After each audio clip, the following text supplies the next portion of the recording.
mesdames et messieurs et bienvenue à vous dans votre émission Ma famille, ma vie. Aujourd'hui on est le mercredi 1er février 2023, il est 10h30 et nous sommes ensemble pour une heure de direct. Donc si vous voulez nous contacter, nous poser des questions ou témoigner, un seul numéro, le suivant, le 021 23 98 91, le 021 23 98 91. Et le thème du jour, justement, pour témoigner et poser des questions, c'est par rapport au thème. Et le thème du jour est le suivant, cours particulier de la nécessité à la normalité. La course à la réussite pour ces enfants est un véritable enjeu pour les parents. Et pour faire face aux difficultés auxquelles sont confrontés leurs enfants, les cours particuliers s'avèrent nécessaires. Mais de nos jours, ce n'est plus une option, mais un passage obligatoire, voire même la norme. Est-ce que c'est...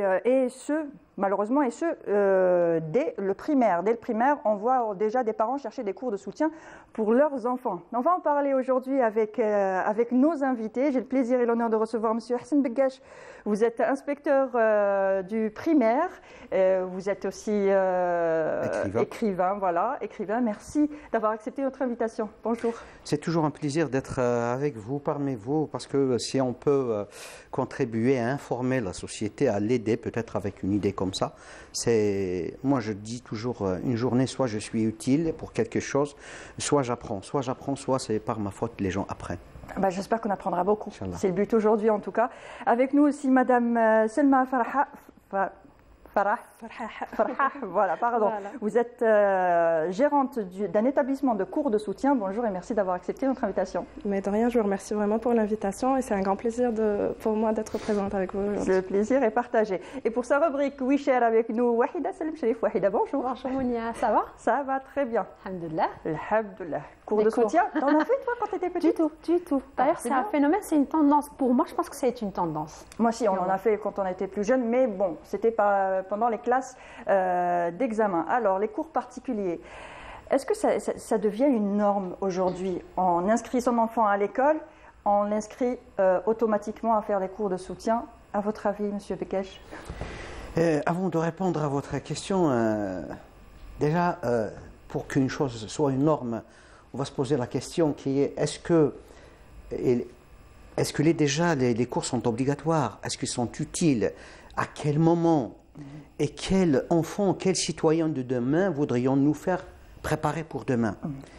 Je dirais que les cours de soutien s'imposent parfois par nécessité, oui, parfois par mode, parfois par juste désir. Mais je crois j'espère que j'ai tort, mais je pense qu'il y a une grande majorité des parents qui croient que son fils ou bien sa fille, c'est comme un bâtiment, c'est comme une maison qu'il va construire. Moi, j'appellerais ces parents-là, c'est des parents entrepreneurs. Oui, pourquoi? C'est des parents entrepreneurs parce qu'on croit que... Ils veulent construire l'élève parfait, l'enfant parfait qui va forcément réussir? Non, ce n'est pas de ce côté-là. Oui. Une maison pour la construire, vous avez besoin d'un maçon, vous avez besoin d'un ingénieur en génie civil, mais un enfant, c'est un citoyen à devenir au monde. Oui. C'est-à-dire se limiter à lui donner les cours de soutien, à lui faire bénéficier les cours de soutien, en espérant qu'il deviendra un citoyen de demain, on a tort. Parce que les cours de soutien s'arrêtent. C'est-à-dire leur bénéfice, leur impact s'arrête à un certain degré, à un certain stade. Un enfant, on ne peut pas le confier à quelqu'un qui va lui faire les cours de soutien, parce qu'il y a un proverbe qui dit « Dites-moi comment vous évaluez » et tout le problème est là. Dites-moi comment vous évaluez. Je vous dirai comment enseigner. Qu'est-ce que ça veut dire par là? Qu'est-ce que je veux dire par là? Je veux dire que je vais analyser, on le faisait même nous à l'université, oui. Je vais analyser les copies, je vais analyser les sujets d'examen de fin de cycle primaire, de fin de cycle moyen, je vais faire du bachotage, cours de maths, cours de physique, français, tout ce que vous voulez. Il va avoir un 17, un 18 de moyenne. Mais après, ce qui vient après, c'est là, la triste vérité est là. Ce qui vient après, c'est que l'enfant qui a eu son BEM avec 19 de moyenne ou bien 18 de moyenne trouve beaucoup de difficultés au lycée. Oui. Je vais juste donner un petit exemple. Il y a ma fille qui a eu son bac. Elle est inscrite, cette année, elle est inscrite à Ben Aknoun, médecine. Allah يبارك. Et Bakfik. Vous savez que pour faire médecine, il faut au moins, l'année passée c'était 16, 37, le plus important, il faut avoir d'excellentes notes. Quand ces étudiants-là, on leur a fait passer l'examen le test pour avoir B2 en langue française. Oui. Donc, soit vous avez B2 et que vous ne faites pas ce module, soit vous n'avez pas le niveau B2, et bien vous allez tout simplement faire le module. D'accord. 2 tiers des étudiants, de ces brillants étudiants qui ont eu la moyenne 18, 19 en langue française, n'ont pas eu le B2, le niveau B2. Qu'est-ce que cela veut dire? Est-ce qu'on n'est pas en train de se préparer pour les examens seulement? Seulement. Voilà. Et on ne se nourrit pas finalement, on ne nourrit pas son cerveau, on prépare son cerveau à passer un examen, et puis après l'examen, on peut tout oublier tout simplement. Voilà, après l'examen, on a fait l'examen, maintenant je n'ai pas besoin de garder l'information. Oui, c'est cela? Tout simplement, c'est ça. La course vers la note. Oui. Aujourd'hui, si on prend n'importe quel parent, on va lui dire, allez, est-ce que vous préférez que votre fils ou votre fille ait un bac avec un 18 de moyenne, et qu'en réalité, son vrai niveau, c'est 12? Ou bien on va lui donner un 15. Allez, mais son vrai niveau c'est 15. Il vous dit, je n'ai rien à cirer de 15. Donnez-lui un 18 et qu'il fasse médecine. On donne trop d'importance à l'évaluation. Oui, aux notes. Aux notes, oui. Voilà. Aux notes. C'est ce paradigme, c'est cette façon de penser de notre société qui doit changer. On apprend à nos enfants à réfléchir. Oui. Si imaginez que qu'est-ce qu'on est en train de faire de nos enfants? Je lui fais faire les cours de soutien. Oui. 1 an, 2 ans, 3 ans, 4 ans, jusqu'à la terminale. Qu'est-ce que ça veut dire? Ça veut dire que je n'ai pas appris à mon enfant à réfléchir. Je ne l'ai pas appris à mon enfant à apprendre ses leçons tout seul, à essayer de trouver les solutions par ses propres moyens. Il a toujours besoin d'une Normalement, on lui apprend l'autonomie. On lui apprend à devenir autonome. Si je donne les cours de soutien, si je donne les cours de soutien à mon fils, bien à ma fille, tout au long de sa scolarité, qu'est-ce que je suis en train de faire? Je lui dis tout simplement, mon fils, non, toi tu peux marcher avec tes 2 pieds, mais non, tu ne peux pas. Allez, je te donne 2 béquilles qui vont t'accompagner tout au long de ta scolarité. Et c'est pas la meilleure solution. Voilà. Les cours de soutien sont très, très, très, très bénéfiques pour une société qui sait quoi en faire. Il y a des élèves en difficulté. Il y a 3 catégories d'élèves. J'espère que vous serez d'accord avec moi. Il y a 3 catégories d'enfants. Il y a des élèves en difficulté. Et il y a des élèves plus ou moins moyens. Et il y a des élèves qui sont excellents. Oui. Je vous étonnerai si je vous dirais que... je vais vous dire que tous les 3 catégories, les 3 niveaux ont besoin des cours de soutien. Mais jusqu'à un certain degré. Mais justement, Madame Farhaha, est-ce que vous recevez justement dans votre établissement des élèves des 3 catégories, des excellents, des moyens et des... Exactement, je suis tout à fait d'accord avec monsieur. Donc on a les 3 catégories, on reçoit vraiment les 3 catégories. Donc si on parle de la première catégorie, c'est-à-dire vraiment les enfants qui ont besoin de cours de soutien. Qui sont en difficulté, oui. Qui sont vraiment en difficulté, donc là, c'est-à-dire c'est une catégorie à part. C'est-à-dire on a besoin de plus de temps, plus d'énergie. Donc l'enseignant se donne, c'est-à-dire plus. Et c'est un peu difficile aussi, parce qu'en fait, un enfant en difficulté, si on trouve 2 qui sont toute la moyenne, mais chacun a son niveau d'assimilation. D'accord. Donc l'enfant, vu qu'il est en difficulté, donc il a un problème en assimilation. Donc du coup, c'est là le problème. Donc les enfants, on va dire qu'ils sont assez moyens, donc là, c'est pas très difficile. En fait, les cours de soutien, ils vont un petit peu les aider à améliorer leur niveau. Donc là, c'est des enfants, on va trouver des enfants, des élèves, plus précisément, c'est des élèves qui comprennent, mais qui n'ont pas reçu assez d'aide et ne comprennent pas assez les cours. Ils ont besoin de compléter, en fait, compléter le manque qu'ils ont à l'école. Et on a la 3e catégorie, et je suis tout à fait d'accord avec monsieur. Donc on a les élèves qui sont excellents, mais ils ont peur, en fait, d'année en année, de diminuer, exactement. Et on fait toujours référence à la note, et je suis tout à fait d'accord. Donc il est en première AS, par exemple, il a des 18, puis en deuxième AS, il a des 17, puis il a peur d'avoir son bac avec un 16 ou 15. Donc il fait des cours de soutien un petit peu pour maintenir le niveau. Et justement, est-ce que vous les cours de soutien qui sont prescrits ou donnés aux trois différentes catégories voilà, se font de la même façon. Est-ce que c'est les mêmes outils qui sont mis à disposition? Est-ce que c'est le nombre de personnes par classe? Comment que ça se passe justement? Pas du tout. En fait, on va dire quand un élève s'inscrit, le parent dit voilà, mon élève il a ses moyens, etc. Mais on ne se réfère pas uniquement, c'est-à-dire à ce que dit le papa ou la maman. Voilà. Exactement. Donc nous, on le met dans une classe, c'est-à-dire avec tout le monde. Oui. Et puis l'enseignant évalue un petit peu l'enfant. Et puis on a des classes des 3 catégories. Donc quand c'est un enfant qui a besoin de plus de temps et de plus de... Parce qu'en fait, je vais vous dire, quand on dit cours de soutien, on ne va pas se mentir. Cours de soutien, c'est payant, c'est commercial, c'est argent. Donc il n'y a pas que ça, il n'y a vraiment pas que ça. Quand il y a vraiment un enfant en difficulté, c'est-à-dire les enseignants se mettent, on va dire, pas à 100%, mais à 2000% avec l'enfant qui est vraiment en difficulté. Donc on part vraiment vers les cours supplémentaires qui sont gratuits, entre guillemets, des cours en plus, des cours via des applications que tout le monde utilise actuellement. Quand il y a un enfant qui a ses moyens, donc il y a cours et beaucoup d'exercices. Et quand il y a un enfant qui est excellent déjà à la base, c'est vraiment s'exercer uniquement, il n'a pas besoin de cours. Donc c'est uniquement des cours de soutien, c'est-à-dire uniquement pour faire des exercices. Pour l'accompagner. Exactement, pour l'accompagner. Au lieu de réviser à la maison tout seul, donc il vient réviser avec ses amis en groupe, avec l'enseignant. Et justement, cet élève excellent, a-t-il réellement besoin de cours de soutien C'est une façon de le rassurer, surtout, M. Bekech. Il y a, sans citer le nom, un pédagogue de renom mondial, Olivier Reboul, a dit que l'enfant apprend de 3 manières. Par mémorisation, par répétition, par essai-erreur.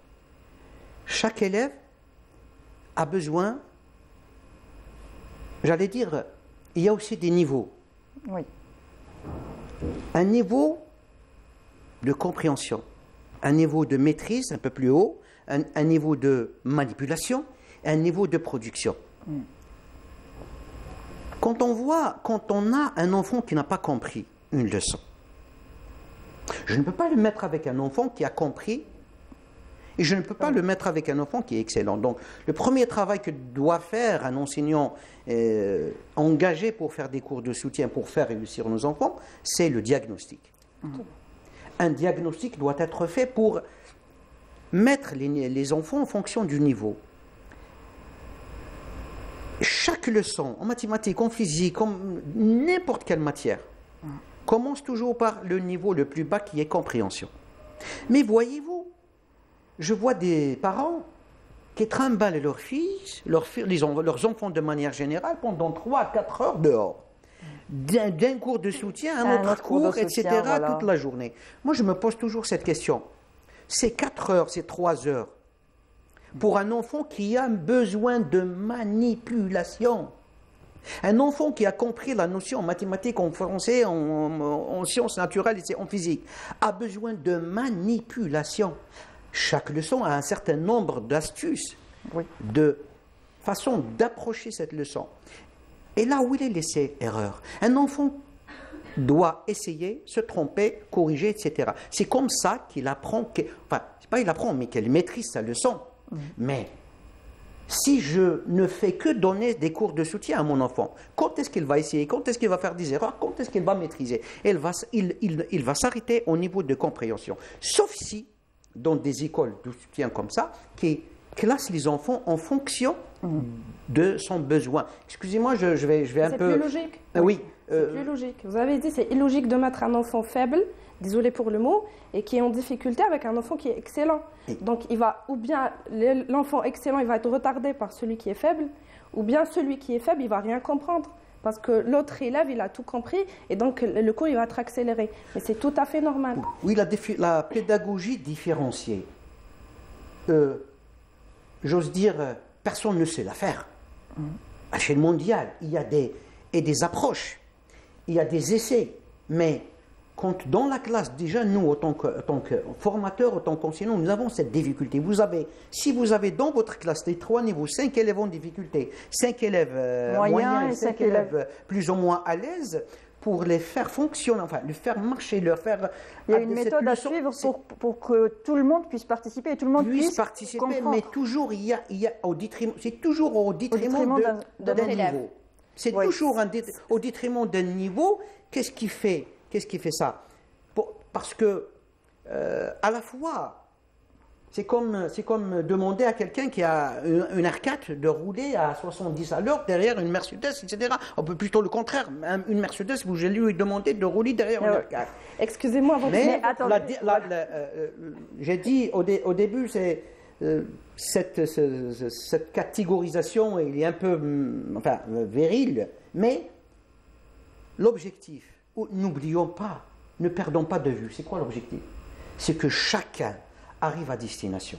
C'est ça le plus important. Exactement. Ce n'est pas la vitesse avec laquelle vous arrivez. Moi, mon objectif, autant qu'enseignant, un élève en difficulté, je vais lui permettre d'arriver à destination. C'est quoi la destination?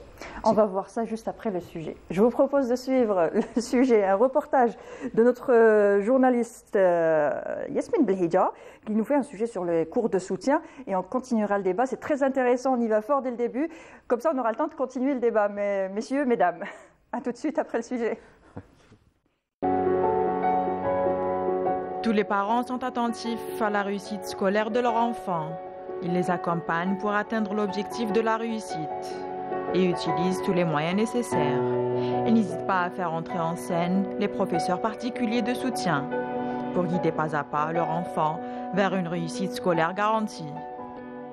Les cours de consolidation sont faits pour les élèves, les apprenants qui sont au-dessus de la moyenne. C'est pour améliorer les résultats scolaires de nos enfants. Mais quand l'élève est bon, voire excellent, cela ne sert à rien. Cela ne sert à rien de le bourrer. Voilà, ils sont déjà comme ça assez saturés à l'école. Maths, physique et sciences sont les matières qui reviennent le plus dans les écoles de soutien, principalement pour les classes d'examen. De plus, ces cours font l'objet de traiter les lacunes de chaque enfant, selon le besoin.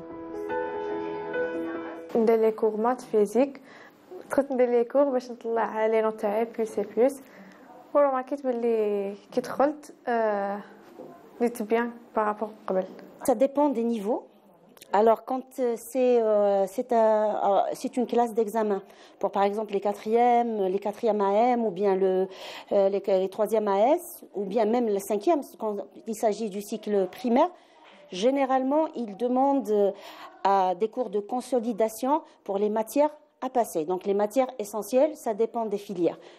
Donc, généralement, ça tourne autour de maths, physique, arabe, sciences pour les scientifiques. Je suis en quatrième année, CM. Les matières anglais, physique et arabe. L'anglais, quand on dit 10-11. Maintenant, je نجيب حتى 16 17. في الفيزيك كنت نجيب تحت المعدل لو كان راني نجيب 10 11 12.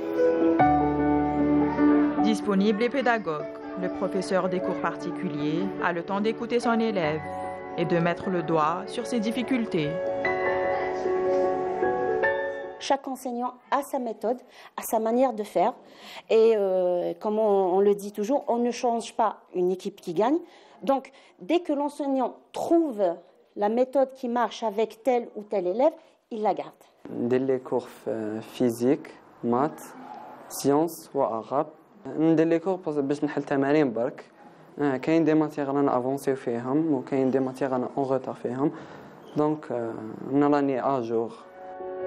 Par manque de concentration en classe ou problème de mémoire, les enfants cherchent de nouvelles méthodes pour y remédier à ces problèmes. Dans ces écoles de soutien, les techniques sont nombreuses et différentes, avec des moyens parascolaires qui contribuent à l'amélioration et la progression des enfants à leur école principale. Ben oui, il y a même des spécialités, je veux dire, il y a même des profs qui sont formés pour justement ce genre de technique, pour améliorer justement la mémoire et la concentration chez l'enfant. Des fois, souvent, c'est dû au manque de concentration, c'est vrai. Mais il y a des cas où c'est dû au fait que les classes sont surchargées. Donc, l'enfant n'arrive pas à suivre en classe. Quand on a des classes bourrées, généralement, les élèves qui sont derrière ont du mal à suivre l'enseignant, même avec toute la volonté du monde. Du coup, ils se retournent vers les cours de soutien ou bien de consolidation. نقرا بروميير اني سي جيت ندير في فرونسي وفيزيك باسكو ما منيش نفهم في ليكول وقلت كي ندير لي كور نتحسن والحمد لله تحسنت. Beaucoup plus utilisé en classe d'examen, primaire, collège et lycée. Le cours de soutien scolaire joue un rôle important et offre pour certains la solution d'entretenir le niveau scolaire. Mais également, il ouvre la porte d'une scolarité épanouie. Une scolarité épanouie, c'est ce qu'on voudrait tous pour nos enfants. Mais certains parents sont un peu exigeants, sont en quête aussi d'excellence par rapport à leurs enfants. Ils en demandent peut-être un petit peu trop, ils essayent de réaliser leurs rêves, ce qu'ils auraient eux aimé faire, et du coup, ils poussent leurs enfants à avoir les meilleures notes tout en pensant que les meilleures notes font faire d'eux les deux meilleures personnes plus tard. Quel est le premier choc de la maman? C'est quand elle découvre que son enfant, finalement, est comme tous les autres enfants. Ah oui. Pas un génie. Finalement, il est tout quoi. Une fois à l'école, à ce moment-là, c'est vrai, on se dit, ah oui, c'était plus intelligent à la maison, mais bon, j'espère qu'il viendra un jour où ces cours de soutien seront aussi organisés, comme je viens de le voir dans ce reportage. Oui. Parce que, à quoi nous assistons aujourd'hui? Le danger qui guette ces cours de soutien, c'est quand l'enseignant, non seulement il a ce pouvoir en classe, d'expliquer à 30 élèves, refaire peut-être, le programme il doit le terminer, etc. Mais c'est quand il a ce pouvoir en plus, on lui donne ce pouvoir dehors. Vous savez, avec toutes les notes qu'on croise, évaluation continue, tout ce que vous voulez, l'enfant est d'une manière ou d'une autre frustré. On assiste parfois à on reçoit comme ça parfois des parents qui disent mon fils, on l'oblige à faire des cours de soutien.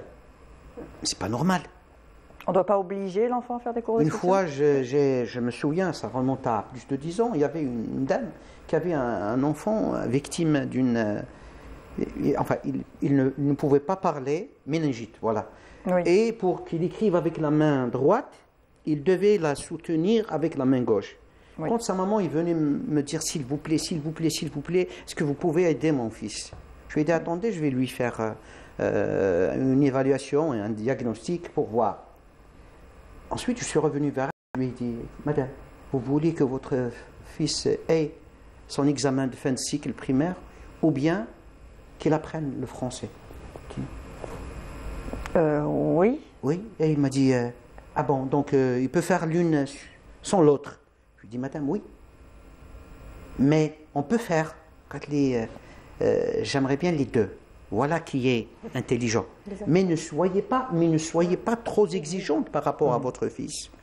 Et justement, les parents sont exigeants, oui. Parce qu'en fait, excusez-moi de vous interrompre, en fait, chaque enfant, comme je l'ai dit tout à l'heure, chaque enfant a c'est-à-dire on peut pas obliger un enfant à être au-dessus de son, comment dirais-je, de ses capacités. Oui. Merci pour le mot. Donc chaque enfant a ses capacités, a son degré d'assimilation propre à lui. Donc un enfant, par exemple, le moyen, qui ne peut pas avoir au-delà de 14, c'est-à-dire on peut faire tous les cours qu'on veut, et tout, c'est-à-dire on peut l'aider comme on veut, mais son niveau, malgré si on a une note de 18 ou 19, son niveau reste à 14. C'est-à-dire même s'il va faire des efforts, il va les faire uniquement en la matière. C'est tout, pour avoir la note. Mais intellectuellement, comme a dit tout à l'heure monsieur, intellectuellement, il ne va pas avoir plus, le plus. C'est-à-dire il va à quelques détails près, attendez. Voilà. À quelques détails près.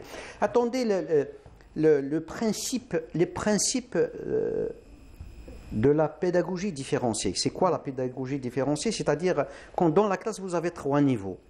Le danger qui guette le fait de mettre les élèves par niveau, c'est de les catégoriser, de cartographier. Les élèves en difficulté, les élèves moyens et les élèves... Mais à l'école, on ne peut pas mettre non plus des classes à élèves moyens, des classes à élèves même quand on a les moyens, même quand on a les moyens... Mais ce serait un peu les... J'allais dire, même quand on a les moyens. Alors, vous avez les élèves en difficulté, les élèves moyens et les élèves... Qu'est-ce qu'on fait? Les élèves en difficulté, chaque fois, à chaque occasion, enfin, on va dire 2 jours sur 5, ils vont rencontrer les élèves moyens. Ça va leur permettre de voir quel est le seuil qu'ils peuvent atteindre. Parce qu'avec les enfants, on ne sait jamais ses capacités. Pourquoi un pédagogue, on lui demande de faire tout ce qu'il est en son pouvoir pour permettre à ses enfants d'apprendre? Vous savez, il y a beaucoup d'exemples. Un élève moyen, il va accéder à ce niveau supérieur. Un élève en difficulté peut accéder à ce niveau. Tout simplement, justement, normalement, c'est votre rôle en tant que cours de soutien, c'est d'amener ces élèves-là d'amener ces élèves-là à franchir ce palier avec des cours bien adaptés.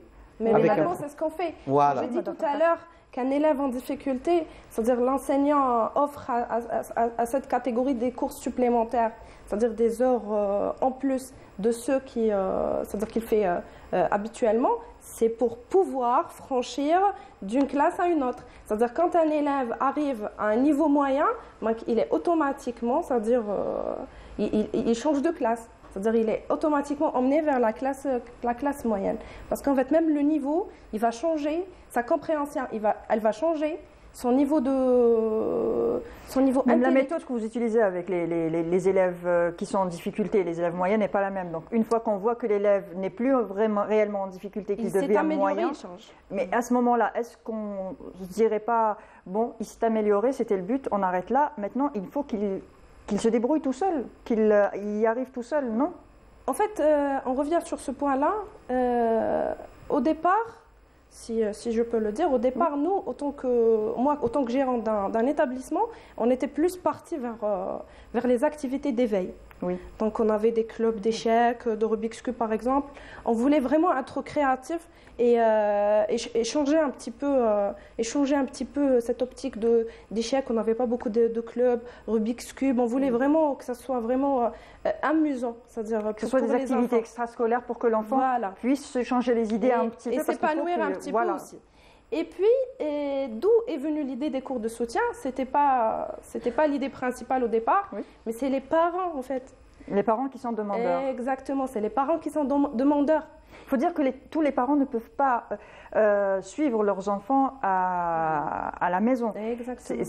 Ça aide aussi quelque part. Il y a des parents qui n'ont pas, on va dire, les moyens, que ce soit en temps ou les moyens intellectuels par rapport à certaines matières, par rapport par exemple... Non, pas aussi la patience. Ou la patience quand on a passé une longue journée. Excusez-moi, depuis le Covid, parmi les choses qu'il a apporté de bon pour notre société, je vois par exemple les enfants, moi par exemple j'ai mon fils qui est en 4e année moyenne, excusez-moi, il ne fait pas des coups de soutien, parce que moi et sa maman, chaque fois, il faut toujours vous organisez à la maison. Derrière. De là, moi, je suis contente, c'est une bonne chose. Voilà, c'est-à-dire, on est arrivé à cette autonomie, c'est ça l'objectif. Amener l'élève ou bien l'enfant à apprendre par lui-même à travers tout ce que ses parents lui offrent. On voit maintenant, il y a des cours quand même sur YouTube qui pullulent. Il y a certains enseignants qui proposent quelque chose de formidable. Quand je vois mon fils ne comprend pas la leçon, il a un gros problème avec les sciences naturelles, il ne comprend pas. Quand il va sur YouTube, il comprend, il te dit, papa, voilà, j'ai appris ça. Et C'est pas parce Mais que après, l'enseignant il faut savoir faire le tri de ce qui est proposé aussi Les sur parents, Internet. Maintenant, Oui, maintenant le vérifier. risque, c'est quoi le Oui. risque, le risque, c'est un grand risque que les parents prennent en confiant leurs enfants à Internet. Ah oui, sur ce point, on est d'accord. Oui. Ah oui, il vous dit, voilà, je suis en train de faire les cours, de suivre les cours, etc. Hop, hein, juste Oui.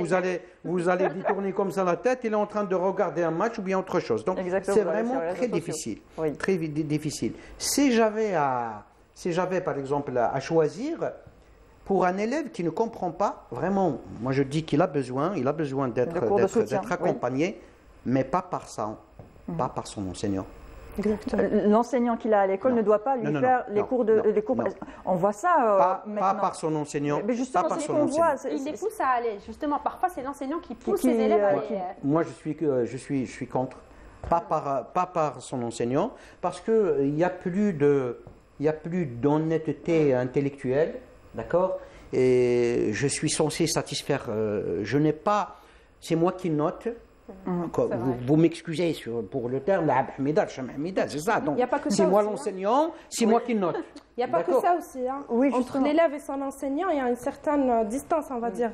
Oui. Donc il y a toujours l'enseignant, c'est l'enseignant, il y a une C'est à discipline l'école, et il y a, tout. voilà, la Donc il y a classe. une certaine peur par rapport, c'est-à-dire venant de l'élève. Et puis si l'élève il n'arrive pas à comprendre avec son enseignant à l'école, il ne va pas non plus comprendre à l'extérieur. Moi, Il y aura j'ai- toujours. Oui, Moi, Wahida. j'avais une méthode, justement, je me suis rappelée d'une méthode qu'on faisait à l'école primaire, c'est qu'on prenait les élèves qui avaient besoin de s'améliorer, en fait, les professeurs nous disaient tout le temps, ils disaient à l'élève, tu as besoin de t'améliorer avec un bon élève, ce qu'on appelait, et chaque semaine, on changeait. Par On exemple, faisait des si l'élève- duos. Oui, Voilà. des Des duos. tutorats. Et, Voilà. Voilà. et ça changeait, que ce soit pour la langue française ou l'arabe, parce qu'en Oui. primaire, on avait ces deux langues, et puis ça changeait, on faisait une rotation, et on voyait que le niveau s'améliorait. Et par exemple, lors du devoir, l'élève, il pouvait avoir 5 sur 10, et lorsqu'on arrivait à l'examen, il pouvait facilement avoir 108 ou 9 ou même voire 10. Et dans le cas où, par exemple, même avec cette méthode, ça ne marchait pas, il y avait l'istidrak, le rattrapage. Oui, on avait le rattrapage. Le lundi, Je c'était voulais, le lundi. avant On que voulait tous l'idée- le fuir. Avant que l'idée m'échappe, Oui. c'est très important de comprendre un fait pédagogique qui est quoi?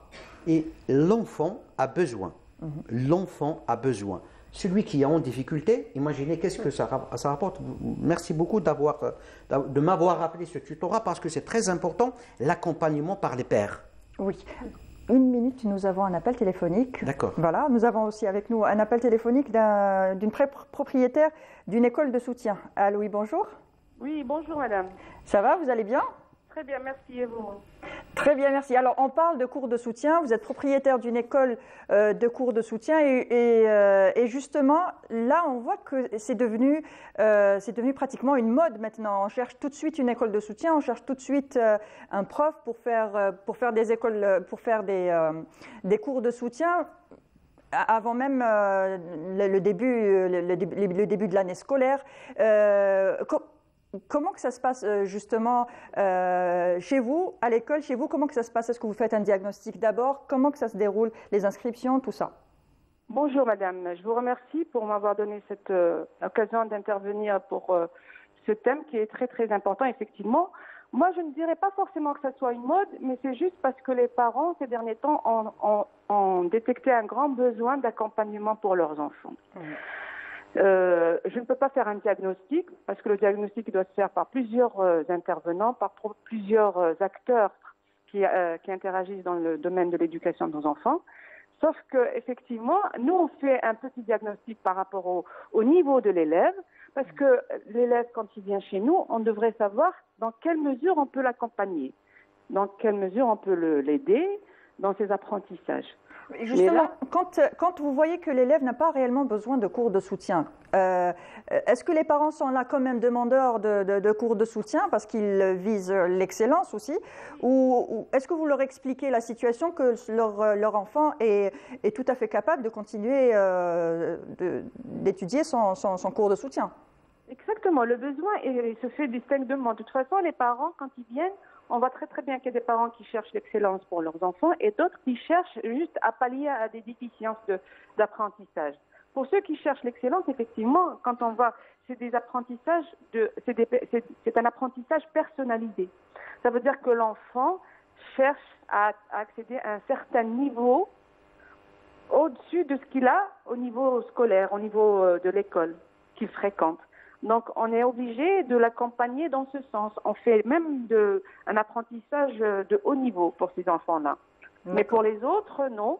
Donc, on doit pallier un déficit, un manquement par rapport au programme scolaire, par rapport aux apprentissages et aux fondamentaux qu'ils devraient avoir acquis. Donc, pour ça, on fait effectivement un travail dans ce sens. Oui, je crois que ça s'est coupé. Non. Vous êtes là? Vous êtes toujours là avec nous? Je vous entends. Oui, je vous entendais plus. Et donc, comment que ça se passe? Vous nous avez expliqué voilà, comment que ça se passe. Est-ce que vous avez beaucoup de demandes, justement, et par rapport à quelle, justement, matière? C'est dans quelle matière où on demande le plus? Est-ce que ça commence aussi à partir du primaire?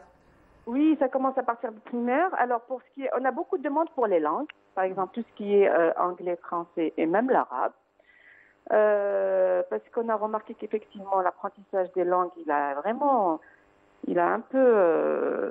n'est pas très très bien. Enfin, on a remarqué beaucoup de... Que les élèves ont des difficultés aussi à apprendre les langues. Voilà. Ah oui, même l'arabe. On a beaucoup d'élèves qui cherchent à améliorer l'apprentissage de la langue arabe, le français aussi et l'anglais. Oui. On a beaucoup de demandes pour les classes d'examen. Les classes d'examen, celles du collège, donc pour ceux qui préparent le brevet du collège et ceux qui préparent des baccalauréats. D'accord, très bien. Et vous accompagnez les élèves du début de l'année jusqu'à la fin de l'année. Oui. Est-ce que vous essayez aussi de les pousser un peu à être autonomes pour qu'ils n'aient pas besoin de cours de soutien pendant toute l'année? Sincèrement, madame, en fait, c'est une résistance qu'on essaie de faire parce qu'il y a beaucoup de... Sincèrement, je reproche à quelques parents de faire de leurs enfants des assistés. Oui. Que les enfants ne travaillent plus tout seuls. Ils fournissent plus d'efforts tout seuls. Ils ne produisent rien du tout. Ils attendent qu'ils aient un professeur à leur côté pour qu'ils essaient de faire un exercice ou une production ou une rédaction. Et ça, moi, je trouve que c'est pas bien. Il faut essayer, il faut que l'accompagnement se doit d'être un plus, une valeur ajoutée. Il faut que l'enfant ait déjà à fournir l'effort, à produire intellectuellement quelque chose pour qu'il y ait un accompagnement qui vient donc rajouter pour l'effort de l'enfant. Et les parents ont pris le pli de faire des cours à tort et à travers, même si l'enfant il faut lui donner besoin. Exactement, il faut lui donner déjà l'occasion de produire quelque chose, ne pas le faire automatiquement. Essayer de laisser l'enfant travailler tout seul déjà, lui apprendre à être autonome.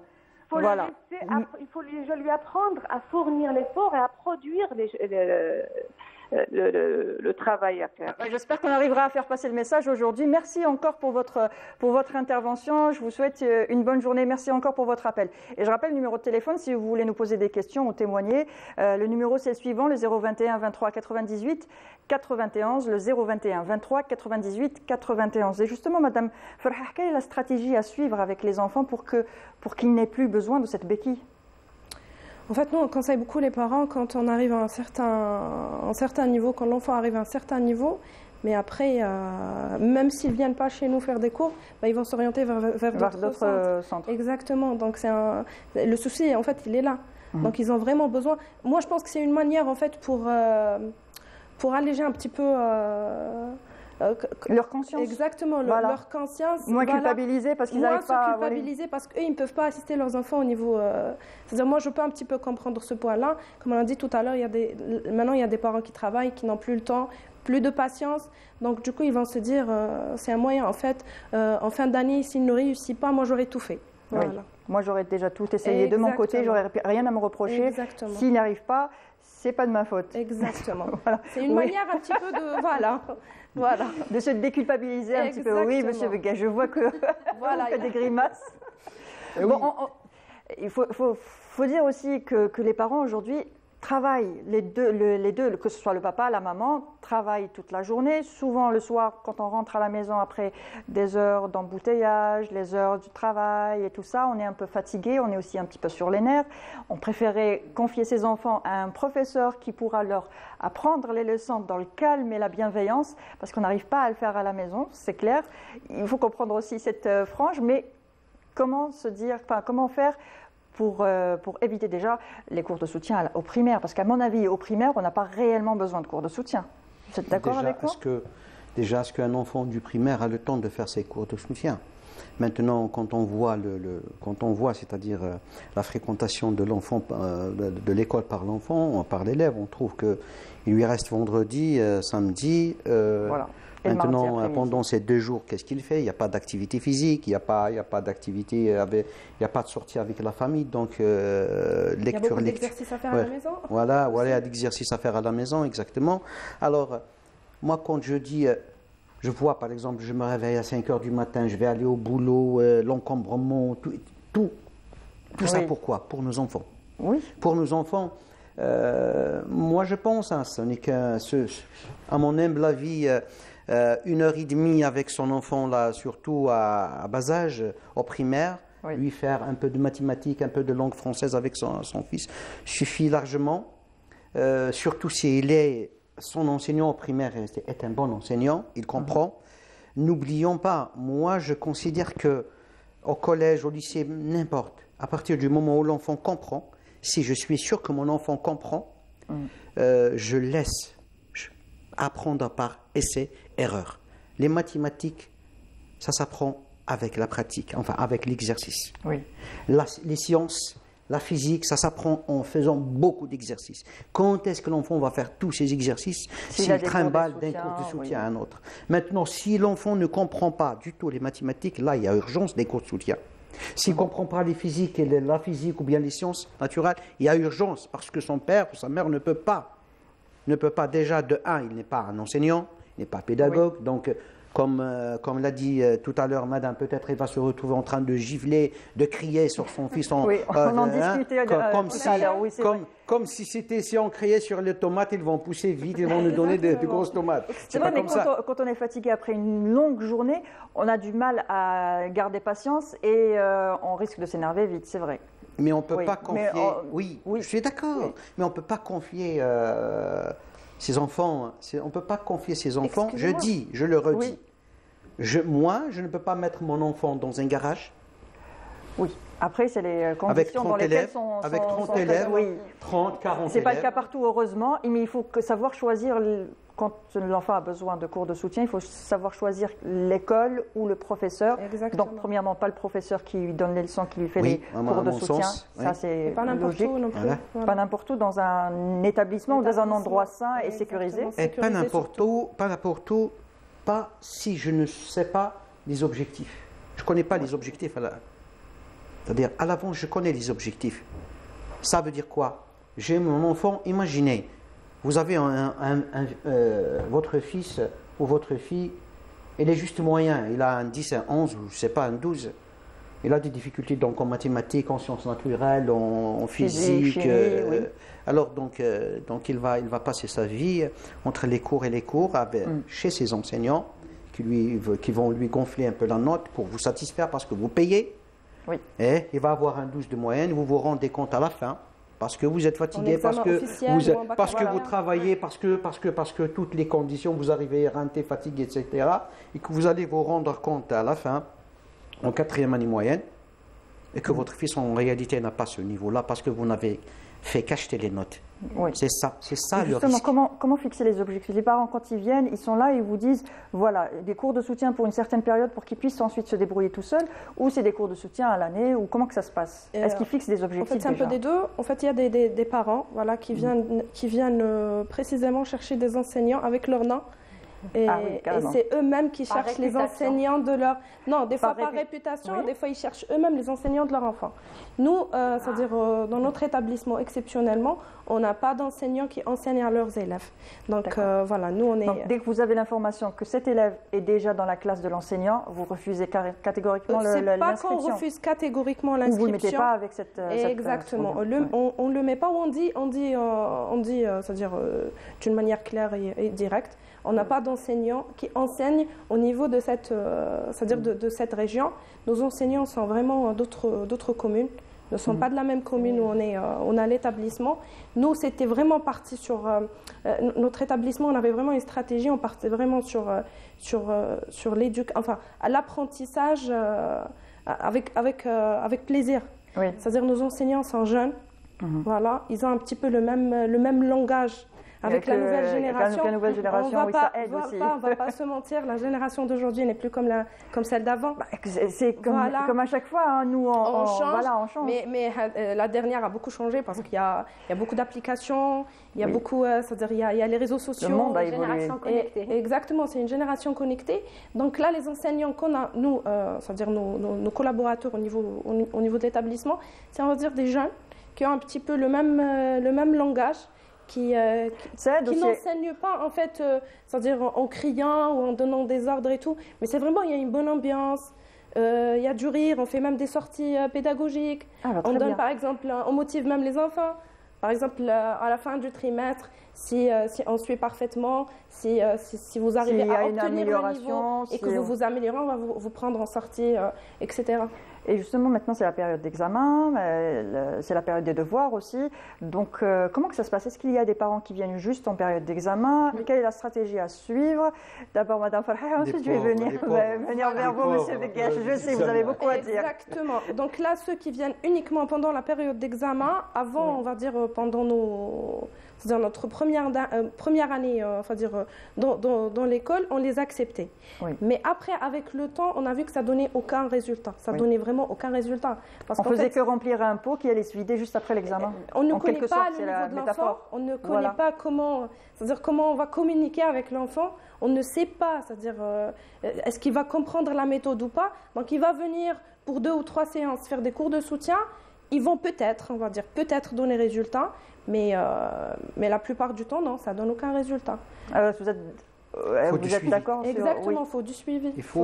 Donc, les parents qui ont cette stratégie de donner des cours de soutien la veille des examens ou le mois où il y a les examens, ce n'est pas une bonne stratégie. C'est pas une bonne Malheureusement, méthode. en éducation, en enseignement, il n'y a pas de raccourci. Oui. À chaque fois que vous voulez faire un raccourci, vous allez le payer cash. Exactement. Oui. Parce que, voyez-vous, il s'agit d'installer graduellement, de manière graduelle, ces connaissances, ces compétences. Ça se construit au fur et à mesure. On parlait des cours de soutien. Il était une fois, moi j'avais fait les cours de soutien quand j'étais enseignant pendant 7-8 ans. Oui. C'était dans un village, il y avait des parents qui sont venus. Et ils me suppliaient, monsieur, s'il vous plaît, mon fils... On revient à ce point, excusez-moi, c'est les parents? C'est les parents, oui, c'est les parents. C'était chez moi, à l'intérieur de ma maison. Donc, si je buvais du thé, ils prenaient du thé, si c'est l'heure du goûter, ils prennent avec moi le goûter, etc. C'était des enfants, c'est-à-dire, on ne faisait pas ça, bon, c'est pas, donc vous, c'est autre chose, mais nous, en tant qu'enseignants, on ne faisait pas ça pour l'argent. On faisait ça, c'était d'abord une conviction, un combat, ensuite, à la fin, l'argent. Par exemple, on faisait ça 3, si vous avez 3 enfants, vous allez payer pour 2, le 3e, c'est gratuit. Si vous avez 2, 1,5, etc. Oui, avant, c'était que le professeur avec son élève. C'était un combat de longue haleine. Mais même actuellement, si on n'utilise pas la même stratégie, on n'ira pas loin. Il faut vraiment aimer ce qu'on fait. Un enseignant, il faut vraiment qu'il... Qu'est-ce que je veux dire par là? Un enfant comprend, je parle des langues, même les mathématiques. Un enfant comprend, on le prend au moins 3 années, 4 années. C'est un projet de société. Un enfant, par exemple, langue française. Oui. J'arrive avec un enfant qui ne sait pas la grammaire, la syntaxe de la langue française. Je ne peux pas, en un mois, le rendre... Pas la veille d'un examen, tout lui apprendre, c'est clair. Et justement, pour éviter de se retrouver dans les cours de soutien, et quand on n'a pas surtout les moyens d'avoir des cours de soutien, il y a d'autres solutions que va nous proposer Wahida dans sa rubrique. Oui, Chiel, juste après ceci.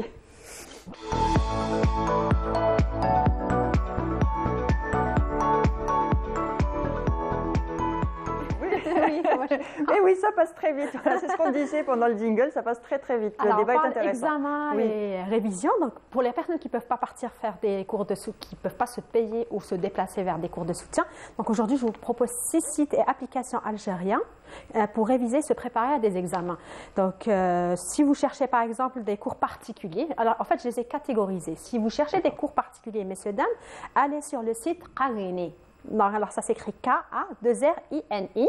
Donc, c'est une plateforme gratuite qui permet de trouver un enseignant ou une école dans différents domaines, donc différentes manières. Je choisis selon ma région et selon le potentiel que je veux avoir avec mon enfant. Je choisis le professeur ou l'école pour donner des cours de soutien. Donc, soit je déplace mon fils à cette école, soit je m'entends avec le professeur, il vient chez moi. Très bien. Voilà. Il y a Tutor DZ. Donc, même principe, c'est une application que je peux télécharger sur mon téléphone, donc qui s'adresse aux plus jeunes et met en relation des parents d'élèves avec des enseignants. Le même principe, je choisis, en fait, je borne ma région. À partir de là, je pourrais avoir les écoles qui sont tout autour de ma maison. Je peux choisir, vous avez vu, en haut, il y a les langues. Je peux choisir l'application, que ce soit en français, anglais ou langue arabe. Et à partir de là, je peux négocier avec le professeur ou l'école pour des cours de soutien pour mes enfants, selon les matières dont j'ai besoin.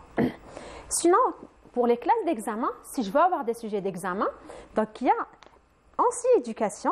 Donc c'est un site qui recueille pratiquement tous les sujets, tous les sujets qui ont été, tous les examens. Voilà.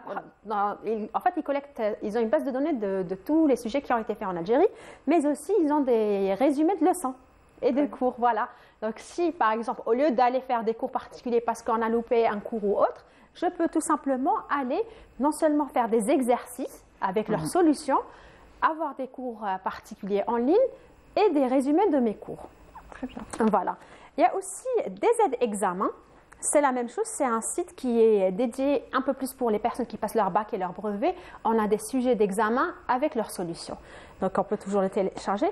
Et pour les personnes spéciales bac, c'est là où tous les parents stressent. Le bac ou l'idée ou voilà. Même les parents, ils passent avec eux leur bac. C'est Zidni Bac. Donc, c'est une plateforme de soutien scolaire aux candidats au bac, quelle que soit leur filière, dans toutes les filières. Et ils disposent d'un simulateur de bac. Voilà. D'accord. Ça, c'est bien. Voilà, en ligne pour toutes les matières. Donc, on y trouve aussi des livres extrascolaires, des rappels de cours, des résumés, des conseils. Donc, ça, c'est très important. Donc, par contre, la plateforme, elle n'est pas gratuite.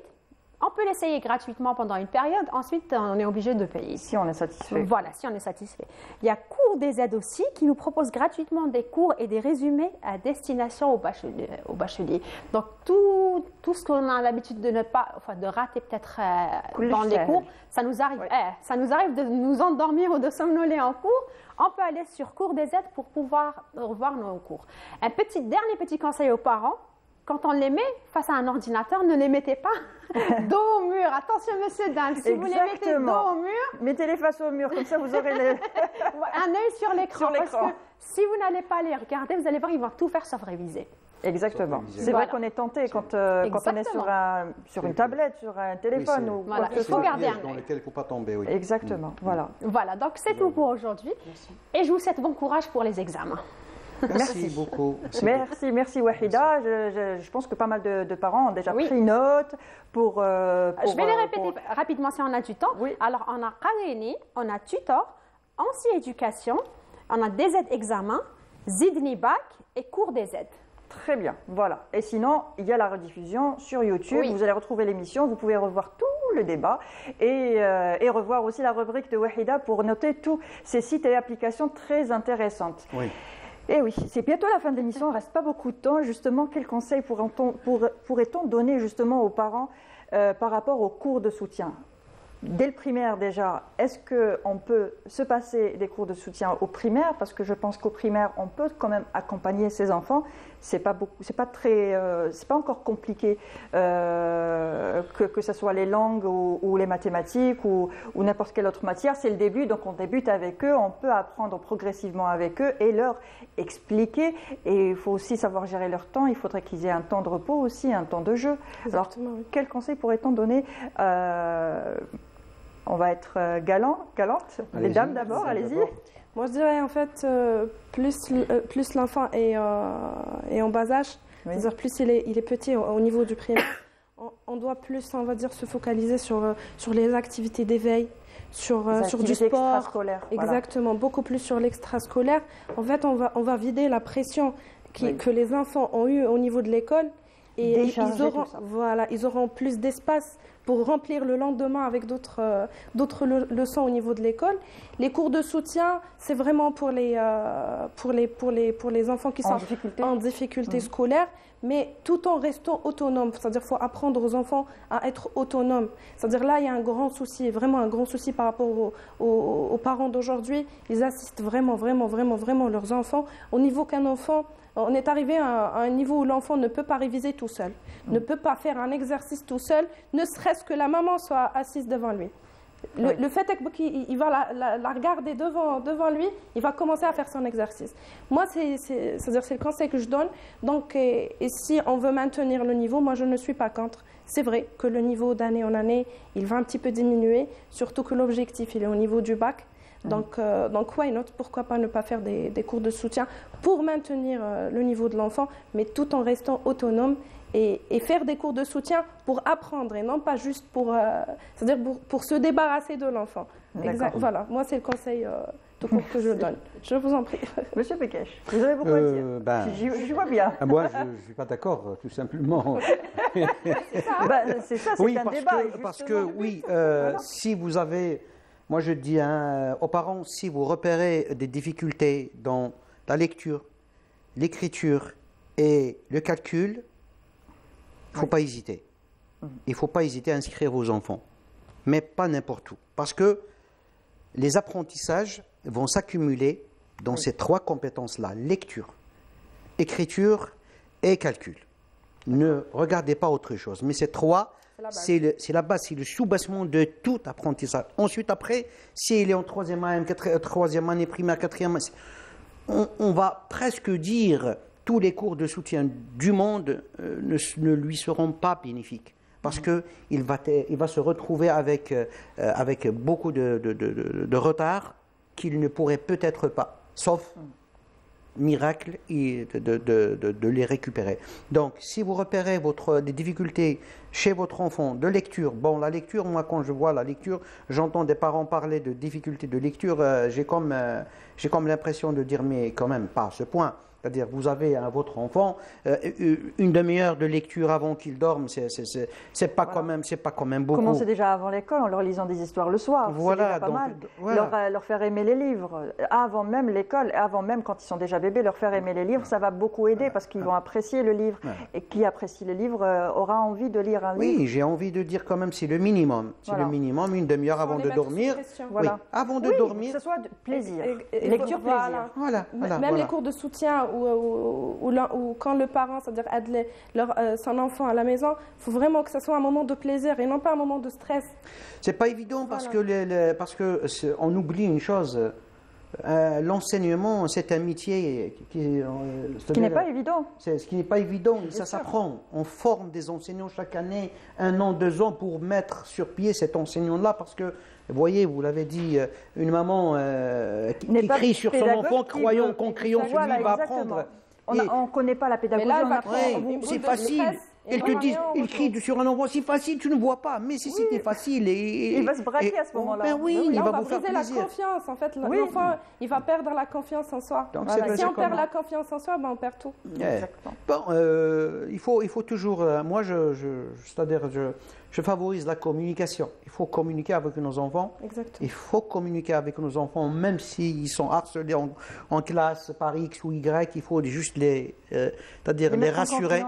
Oui, les rassurer que voilà, la note, on s'en fout. Le plus important, c'est que tu as compris, tu fais ces exercices. Qu'on arrive à passer. Mais oui, le passage. Non, je ne parle même pas de ça. C'est-à-dire le passage, il faut quand même avoir cette possibilité d'aller d'un niveau à un autre. Voilà. C'était un plaisir. C'est déjà fini. Ah bon, on ne peut pas continuer. On aimerait bien continuer encore un peu, mais dans pas longtemps, il y aura les infos et c'est important aussi. Voilà. Donc, je vous remercie encore une fois. Madame Selma Farhah, vous êtes propriétaire gérante d'une école de soutien. Merci d'avoir participé au débat. C'est moi.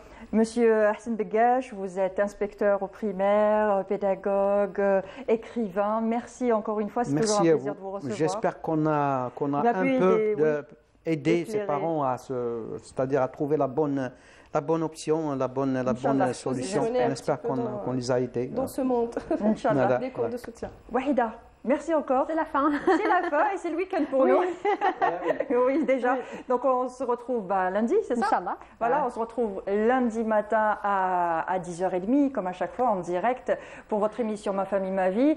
Bon courage aux parents et aux élèves pour la période d'examen. Pensez à vous reposer aussi un peu. Pensez à laisser vos enfants respirer aussi un petit peu. Il ne faut pas trop les stresser. Et puis, bon week-end à vous et on se retrouve lundi. Au revoir.